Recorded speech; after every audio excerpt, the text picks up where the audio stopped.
자유함을 허락하여 주옵소서. 죄에 대한 자유를, 의무에 대한 자유를, 지금 살고 있는 모든 일들에 대해서 그 문제에 대한 자유를 하나님 이 시간에 허락하여 주옵소서.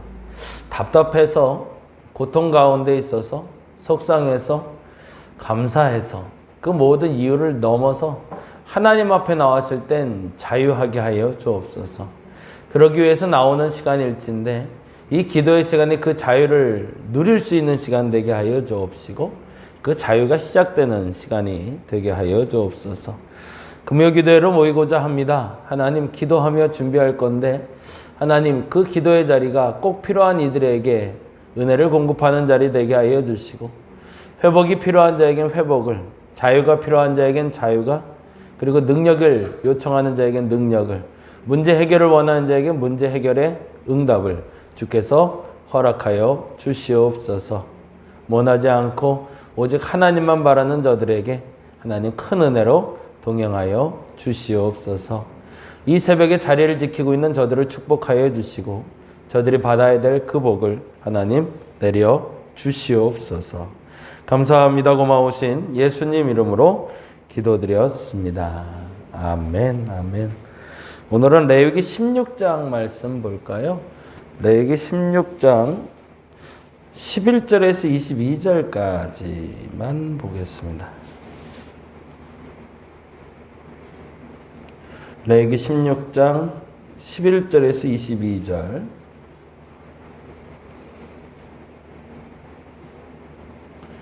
그리고 전체 본문은 14장부터 16장까지 보시면 됩니다.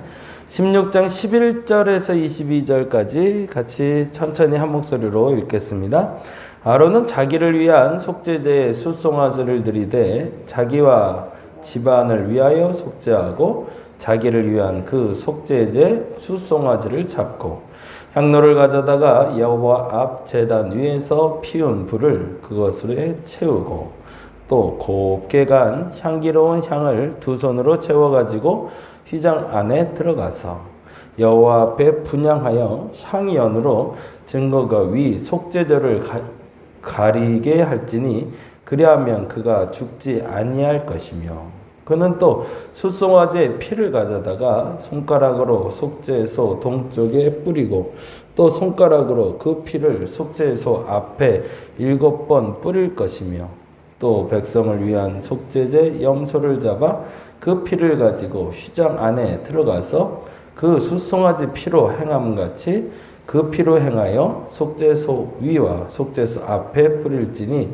곧 이스라엘 자손의 부정과 그들의 범한 모든 죄로 말미암아 지성소를 위하여 속죄하고 또 그들의 부정한 중에 있는 회막을 위하여 그같이 할 것이요 그가 지성소에 속죄하러 들어가서 자기와 그의 집안과 이스라엘 온 회중을 위하여 속죄하고 나오기까지는 누구든지 회막에 있지 못할 것이며 그는 여호와 앞 제단으로 나와서 그것을 위하여 속죄할지니 곧 그 숫송아지의 피와 염소의 피를 가져다가 제단 기둥의 뿔들에 바르고 또 손가락으로 그 피를 그 위에 7번 뿌려 이스라엘 자손의 부정에서 제단을 성결하게 할 것이요 그 지성소의 회막과 제단을 위해 속죄하기를 마친 후에 살아있는 염소를 드리되 아론은 그의 두 손으로 살아있는 염소의 머리에 안수하여 이스라엘 자손의 모든 풀이와 그 범한 모든 죄를 아뢰고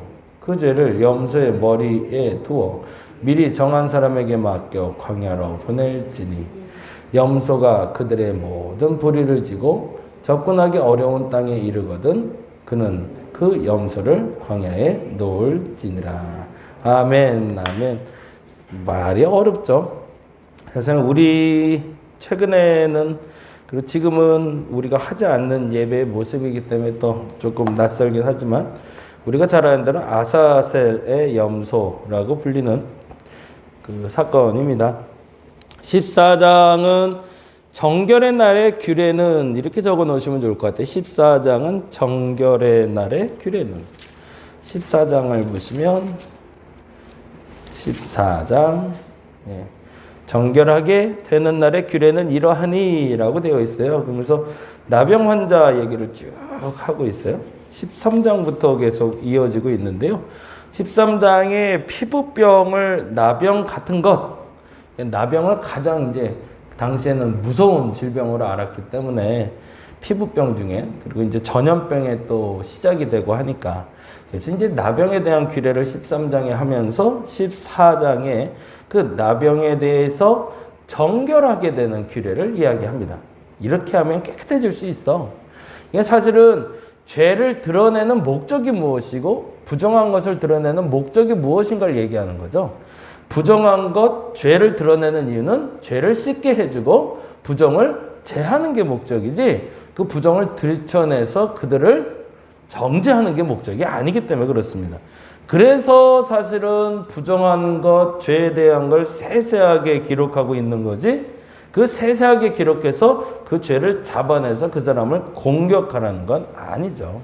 그래서 모든 세부적인 죄는, 죄의 항목, 부정의 항목은 아주 많이 13장에 마르고 닳도록 많이 기록되어 있지만 정결 규례는 아주 단순합니다. 그렇게 됐으면 제물 갖다가 하나님께 드리고 몸 씻으면 깨끗하게 돼로 끝나요. 사실은 그게 중요한 거죠. 어제도 말씀드렸지만 어디에 집중을 해서 설교를 듣고 말씀을 볼 때 어느 부분의 목적을 가지고 말씀을 봐야 될지 우리 한번 다시금 점검할 필요가 있는 거죠. 분량이 많다고 그게 중요한 게 아니고 그 분량을 넘어서 정말 중요한 게 뭔지 볼 수 있으면 좋겠습니다. 그래서 14장엔 피부병의 정결에 대해서 이야기한다면 15장은 유출병에 대한 정결을 얘기하고 있어요. 유출. 사실은 이 유출이라고 얘기할 때 피가 나오는 곳이 그 남녀의 성기 부분이 되거든요. 그러니까 이거는 성병을 얘기하고 있는 겁니다. 그러니까 근원지를 보자면 피부병은 사실은 가장 극랄한 걸로는 나병을 얘기했다면 유출병에 대해서는 사실은 다른 질병보다는 성병의 문제를, 그만큼 부정이 들어오는 통로가 전염병이라던가 아니면 성병을 통해서 시작이 될 거라고 사람들이 추측했던 것이고, 그것이 추악한 병이라고 여겼던 거죠. 근데 재미난 건 15장에도 이렇게 나오는데요. 앞서 말씀드린 대로 유출병이 걸린 사람이 누구냐, 그 병이 뭐냐, 거기에도 물론 중점을 두고 설명을 하고 있지만 중요한 건 사실은 15장 1절부터 13절에 나오는 단어들인데 한번 볼까요? 2절 보겠습니다. 2절부터 볼까요? 이스라엘 자손에게 말하여 이르다 누구든지 그의 몸에 유출병이 있으면 그 유출병으로 말미암아 부정한 자라. 몸에 갑자기 피가 나기 시작해? 야, 그러면은 긴장해야 돼 라는 거예요. 너 부정하니? 너 나쁜 놈? 이렇게 말하는 게 아니라 이 부정이라는 단어를 잘 해석해야 되는 거죠. 그리고 나서 유출이 뭔지를 3절에 이렇게 설명합니다. 그의 유출병으로 말미암아 부정함은 이런 거래요. 그의 몸에서 흘러나오든지 그의 몸에서 흘러나오는 것이 막혔든지 둘 중에 하나. 그러면 그건 부정한 거래요. 그러니까 피가 원활하게 소통되지 않는다는 건 부정한 거다. 그런데 중요한 게 있죠. 유출병이 있는 사람이 앉았던 자리에 피가 묻을 테니 그건 부정한 거라는 거죠. 그때마다 어떻게 하냐면 5절에 이렇게 되어 있습니다. 5절. 같이 읽어봅니다. 그의 침상에 접촉한 자는 그의 옷을 빨고 물로 몸을 씻을 것이며 저녁까지 부정하니라. 무슨 말일까요? 옷을 빨고 몸을 씻으면 깨끗해질 수 있어. 그래서 그 얘기를 계속 반복해요. 4절에 유출병이 있는 자가, 6절에 유출병이 있는 자가, 7절에 유출병이 있는 자예, 8절에 유출병이 있는 자가, 9절에 유출병이 있는 자가, 11절에 유출병이 있는 자가, 12절에 유출병이 있는 자가 라고 시작이 되지만 그 끝은 항상 그냥 몸을 씻으면 돼. 몸 씻으면 깨끗한 거야 라고 이야기하며 그 병이 우리를 괴롭게 할 수도 있겠지만 그 병에 대해서 정결하게 될 수 있으니 걱정하지 말라라는 겁니다. 사실은 그 얘기를 15장 내에 계속하고 있고요. 16장은 비로소 대속죄 일에 대한 이야기를 우리에게 던져주고 있습니다. 대속죄의 일이 근데 왜 규정이 됐는지에 대해서 다음과 같이 기록하고 있어요. 그래서 14장은 정결의 날의 규례는 무엇인가? 15장은 유출로 인한 부정을 지우는 방법은 무엇인가? 유출로 인한 부정을 지우는 방법은 무엇인가? 이렇게 보시면 좋을 것 같아요. 14장은 정결의 날의 규례는, 15장은 유출로 인한 부정을 지우는 방법은 무엇인가? 16장은 대속죄일의 의미는 무엇인가? 대속죄일의 의미는 무엇인가? 근데 아주 재미난 표현이 16장 1절에 나오는데 이렇게 되어 있습니다. 16장 1절 말씀 같이 한번 볼까요? 같이 읽겠습니다. 시작. 아론의 두 아들이 여호와 앞에 나가다가 죽은 후에 여호와께서 모세에게 말씀하시니라. 그러면 여기에 줄을 쳐놔야 되는 건 아론의 두 아들이 여호와 앞에 지나가다가 죽은 후에죠. 그러면 이 얘기는 10장 다음에 붙어야 될 장이라는 거죠. 10장에 나답과 아비후가 죽은 장면이 나오잖아요. 그럼 이 장면 이후에 주께서 뭘 하셨다는 거죠? 이걸 가십거리를 만들고 대속죄일엔 대제사장의 아들이 죽은 것에 대해서 비난하고 원망하기보다 그것 또한 넘어서 용서받을 수 있다는 걸 얘기하고 싶은 거죠.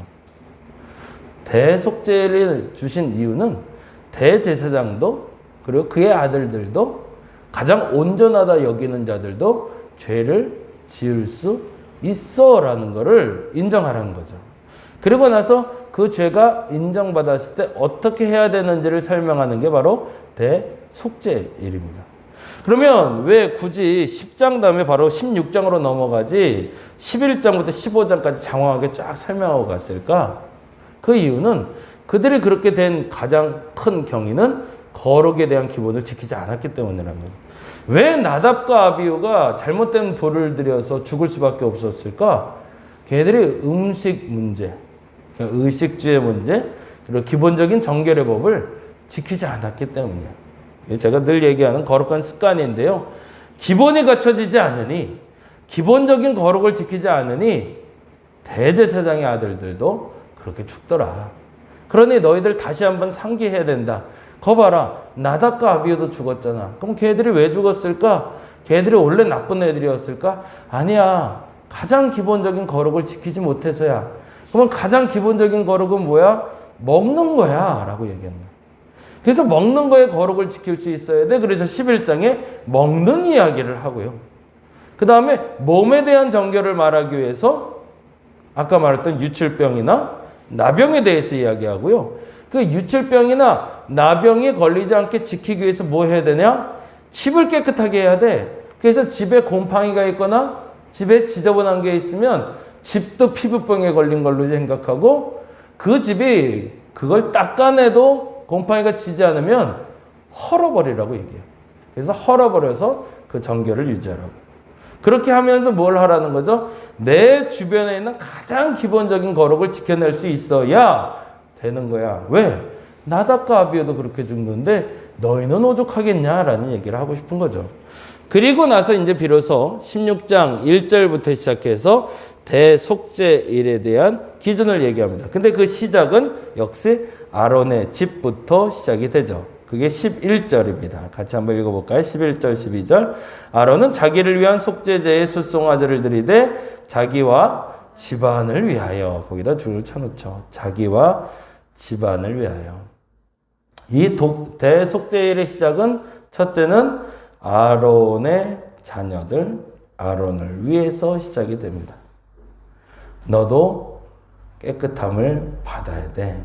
너는 온전한 존재는 아니야 라는 걸 인정하게 하시는 거죠.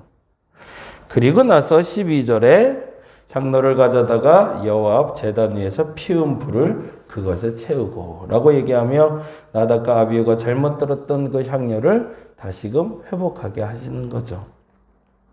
그리고 16절 그 다음에 곧 이스라엘의 부정과 그들이 범한 모든 죄로 말미암아 지성소를 위하여 속죄하고 또 그들의 부정한 중에 있는 회막을 위하여 그가 그러면서 장소에 대한 속죄도 얘기합니다. 사람 중에 가장 완전할 거라 여겨졌던 아론을 깨끗이 하고 장소 중에 가장 완벽할 거라 여겨졌던 지성소도 깨끗이 하고. 왜요? 거기도 더럽혀질 수 있다라는 전제를 깔고 있는 거죠.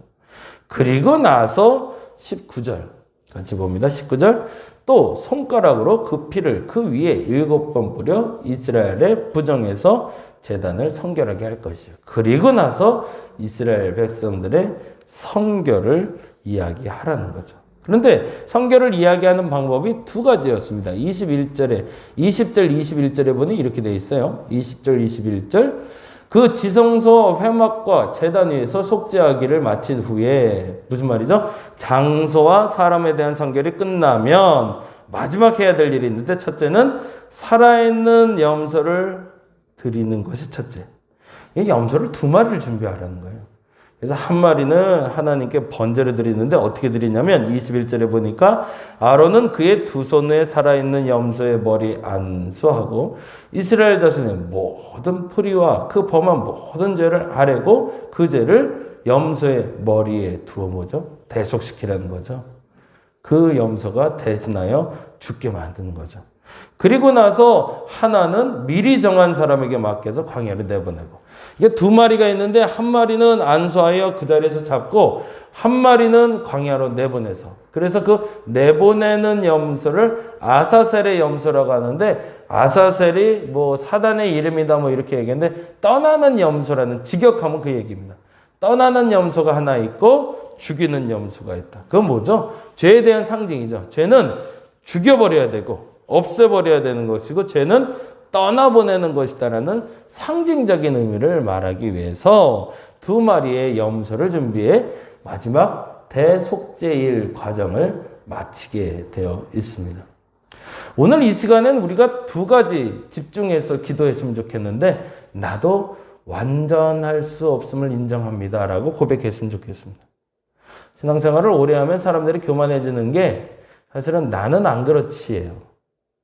저 사람은 저래도 난 그래도 새벽 예배도 나오는데 난 기도하는데 난 성경 좀 아는데 아니 내가 쟤보다 낫지.